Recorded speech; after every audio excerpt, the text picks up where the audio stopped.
Hey everyone, Merry Christmas. I am going to do a quick video for you today, not only because I'm about to run to go see my daughter's holiday performance, but also you don't really want to hear me drag on and on about things. But I wanted to make a quick video because yesterday we had a Federal Reserve meeting combined with a couple of other factors that led the markets to have a pretty abrupt afternoon sell-off. Um, I just wanted to put a couple of thoughts in front of you. First and foremost, as of right now, there is nothing to worry about. This is not only expected, but it also, as it stands, remains a very healthy uh, market behavior. I'm not seeing anything that jumps out at me as a warning sign as of right now. It needs to be remembered or thought about that one, and let me kind of I'm gonna reference some notes that I have here, but uh, kind of one of the first things to bear in mind, and this is something that I wrote a blog about. I sent out back in July, the right after what I'm calling the kind of the 7-Eleven swing, I guess. But on July 11th, we saw this big single day move in monies or in investments from a large cap over positioning to small caps. Now, since then, of course, a lot of money has flowed back into the large cap companies, but that was a very telling turning point because that event was very significant. Um, you're more than welcome to go back and read that blog article on the website. I would encourage you to do so because the sentiment in that is echoed today.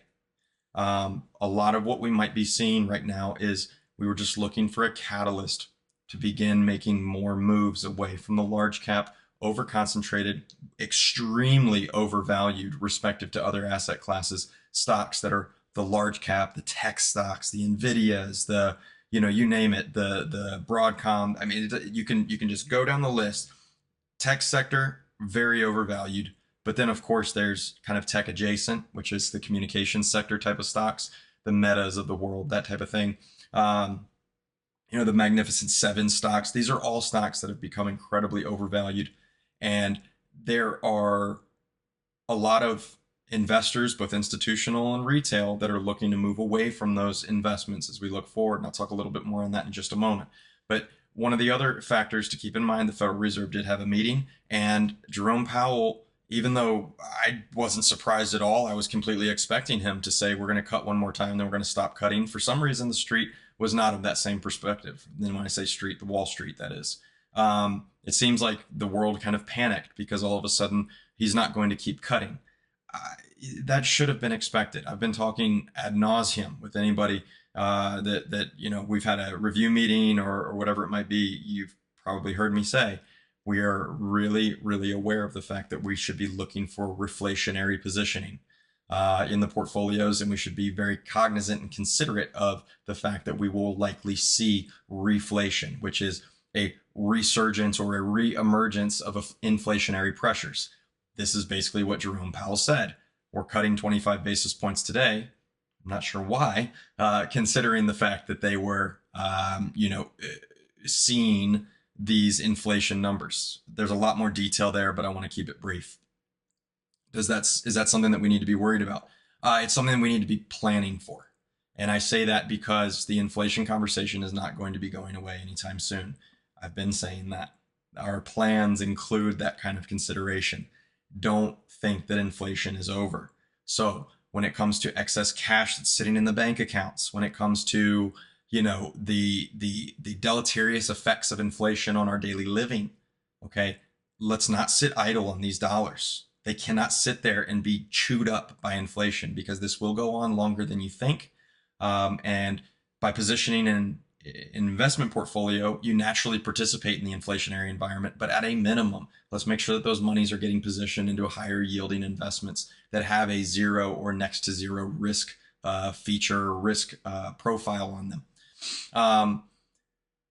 One step further, something that made yesterday unique is not only did we have the Federal Reserve have their announcement and their press meeting, but also on the table is this absurd, obscene continuing resolution, or they're calling it that, but in reality, it's just a big omnibus end of year spending bill that Congress is battling back and forth on. thank goodness for social media and some of those rather astute folks out there who were willing to go through the 1,500 plus pages of this absurd bill. The amount of pork in this thing, as if we don't have a spending problem as a government as it is, as if we don't need to basically cut government into tatters. I mean, they need to just be disassembled completely by my standard. But of course, plenty of people make lots of arguments as to why the government is so valid and so beneficial. Careful with that. A quick example of that is the Philadelphia Fed actually just released a number of studies, you can use that word loosely, citing the fact that the jobs numbers over the past year have been so remarkably inflated, and they've been so just disgustingly misreported by the Bureau of Labor Statistics, all in an effort to help pad the resume of the current administration. This isn't a political statement. It's all political parties do this bull crap, but it is incredibly dangerous because it does not allow us to actually understand the nature of our economy and how our economy is doing. But they have been padding numbers. The government created jobs was basically the only created jobs. And then, of course, most of those were not in any way, shape, or form value adding jobs. They do not create value for the economy. They simply suck value away from the economy. So looking at this spending bill and, padding congressional incomes as if they need a pay raise, you know what, stop spending and maybe we'll give you a pay raise. They had, several $billions allocated for a new stadium for the Washington Redskins or Commanders, whatever the heck they're called these days, NFL football team. I mean, the stuff in this bill, it's disgusting. Hurricane relief, why that was in a continuing resolution rather than a separate bill, I don't know. I truly don't understand why they try to do this stuff, but alas, they do continue to do this. Fortunately, it got called out. So now there's a fear of a government shutdown. We've been through this. It doesn't do anything. It's not a bad thing. It forces this insane spend happy government to finally reconsider, and maybe we'll finally get some changes. But that created some tension in the markets yesterday also, because we're now starting to see maybe where the rubber might meet the road with the incoming administration. Are they going to be capable of, with the support of their congressional constituents, stopping this spending obscenity and actually putting some type of fiscal prudence back into consideration, which has not been there for quite some time? All right, so that was that. The last piece that I want to mention is, as far as the sell-off in the markets, fundamentals have pretty much gone out the window over the course of the past few years. And not saying that they're not valid long-term, but the egregious overvaluation of, again, those select few stocks should be a pretty good testament to the fact that you can't really trust fundamental analysis. For that reason, a lot of institutional money, the big money, the pensions, right, the endowments, and then of course the big Wall Street banks and the sort, they aren't able to really rely heavily on their fundamental analysis. So they basically are looking at the marketplace with a more technical eye. I love it. That's great. The problem, though, is when they're not technical investors by nature, they tend to cherry pick easy indicators or easy levels to act on. They put that in, and then they're all doing it at the same time. Next thing you know, if the markets hit a certain level, now everybody's selling and nobody really knows why. Nobody's really thinking about it. It's just kind of an automatic process. Well, let's take that a step further. And right now, something that I think is very,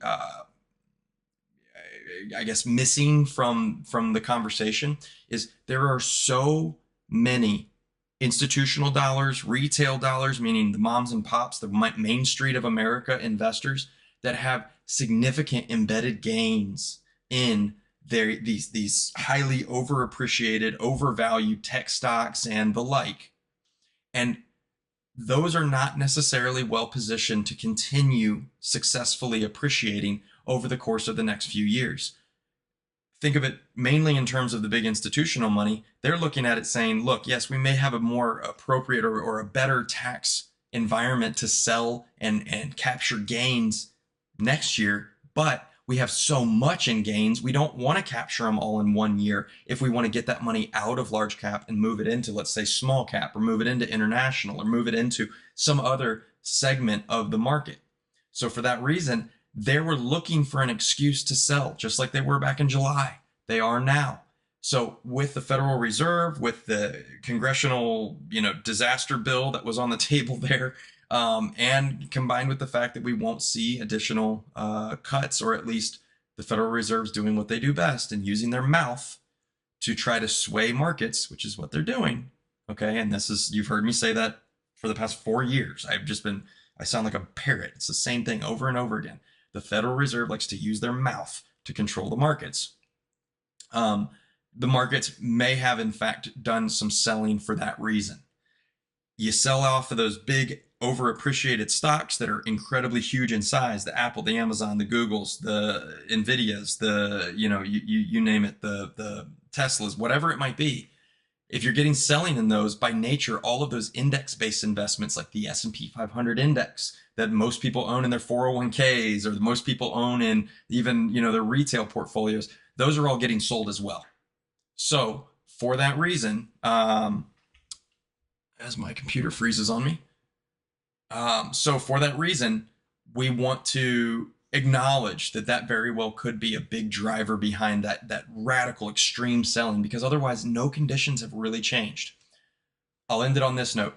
There are a couple of short-term, what I will call kind of, let's say, thermometers. They sort of take the temperature of the market. It's not to diagnose the health of the markets in the long term. It's just to simply diagnose, do we have any conditions or symptoms that might suggest that we should be looking one way or the other.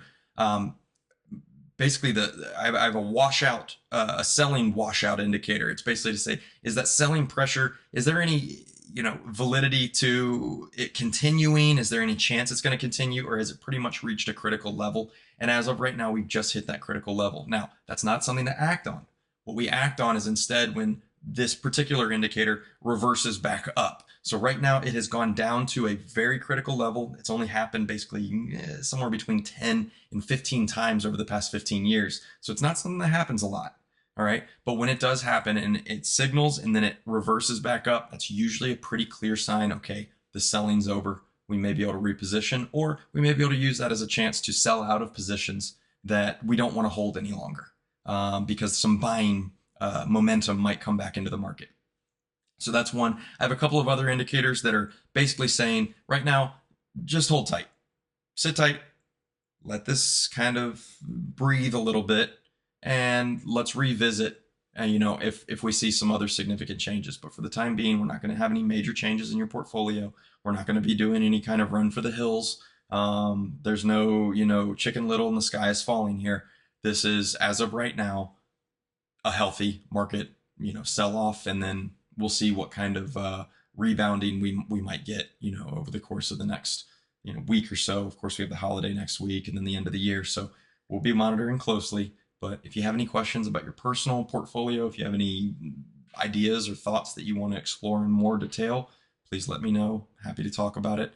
Otherwise, if I don't see you, Merry Christmas, Happy New Year, and I will look forward to talking to you again soon.